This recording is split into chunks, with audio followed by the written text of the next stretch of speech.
প্রতিদিন তো আপনাদেরকে আমার বিড়ালের খাবারের রেসিপি দেই, তো আজকে দিব হাড্ডি রেসিপি।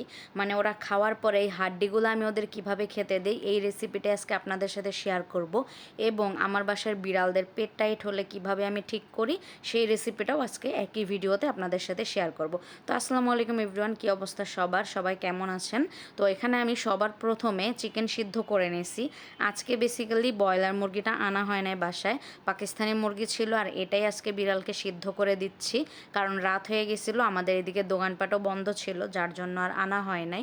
তো আমি প্রথমে কিছুটা বুকের মাংস তুলে রাখলাম বাচ্চাদের জন্য। এখন বাকিগুলা থেকে আমি মাংসটা ছাড়াই হাড্ডিগুলো আলাদা করে নিই। অল্পতেই ভেটের কাছে না যেয়ে ঘরেই আপনারা ইজিলি বিড়ালকে ট্রিটমেন্ট দিতে পারবেন, সেই সিম্পল কিছু টিক্স আজকে আপনাদেরকে আমি বলে দিব এই ভিডিওতে। এখানে যে আমি হাড্ডিগুলা বেছে নিলাম, এখন এই হাড্ডিগুলাকে সাইড করে রাখবো। আর সাথে আরেকটা প্লেটে আমি কিছু স্টু নিয়ে নিছি।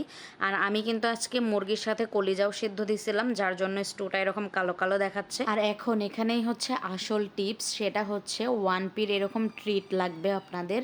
তো আমি এখানে 1 পিট ট্রিট নিয়ে নিছি, আর এটাই এখন এই স্টুর সাথে মিক্স করে দিব। ট্রিট দিয়ে মিক্স করার পরে এখানে আমি হাড্ডিগুলা ঢেলে দিব। আর আমার বিড়াল কিন্তু এই খাবারটা অনেক পছন্দ করে খায়। আর আমি আমার বিড়ালকে এই খাবারটা দেওয়া শুরু করছি যখন থেকে বাসা চেঞ্জ করলাম তখন থেকে। কারণ আগে এই হাড্ডিগুলো আমি বাহিরের কুকুর বিড়ালকে দিতাম, বাট এখন আর আমার ওই সুযোগ সুবিধাটা নাই। আমি যে এখন যে বাসাটায় শিফট হয়েছি এখানে আমার অনেক প্রবলেম হয়, যার জন্য দিতে পারি না। এই জন্য আমার বিড়ালকে আমি দিয়ে দিই, এগুলো ফেলে না দিয়ে। তো আপনারাও চাইলে এইভাবে দিতে পারেন। আর এবার শেয়ার করি আমার বিড়ালের পেট টাইট হলে আমি কিভাবে খাবার দিই। তো কয়েকদিন ধরে আমার বাসার যে কিটেনগুলো আছে ওদের পেটটা টাইট হয়ে গেছে, মানে ওদের পটি করতে কষ্ট হয়। এই জন্য আমি এখানে মিষ্টি কুমড়ার গাজর নিয়ে নিছি। আর সাথে কিন্তু ওই যে প্রথমে আমি চিকেন কিছুটা উঠায় রাখছিলাম, তো মিষ্টি কুমড়ার গাজরটাকে আমি ভালো করে ছিলে ধুয়ে তারপরে বয়েল করে নিব। আর এই মিষ্টি কুমড়া কিন্তু বিড়ালের পেটকে নর্মাল করতে সাহায্য করে, হজম শক্তি বৃদ্ধি করে। সবসময় বিড়ালকে চিকেনের উপরে রাখলে বিড়ালের পেট টাইট হয়ে যায়, ওদের পটি করতে অনেক কষ্ট হয়, তখন দেখা যায় ভেটের কাছে নিতে হয়, ওষুধ দিতে হয়।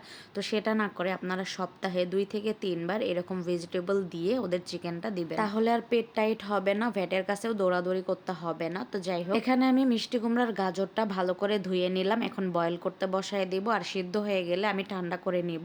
এরপরে যে চিকেনটা উঠে রাখছিলাম ওইটার সাথে মিষ্টি কুমড়া গাজর দিয়ে, সাথে এখান থেকে আমি এই যে ঝোলটা আছে এটাও দিয়ে দিব, দিয়ে একসঙ্গে এগুলাকে ব্লেন্ড করে নিব। এই তো আমার ব্লেন্ড করা হয়ে গেছে। আর খুব ভালো করে ব্লেন্ড করে নিতে হবে যাতে করে বোঝা না যায় এখানে সবজি দেওয়া আছে।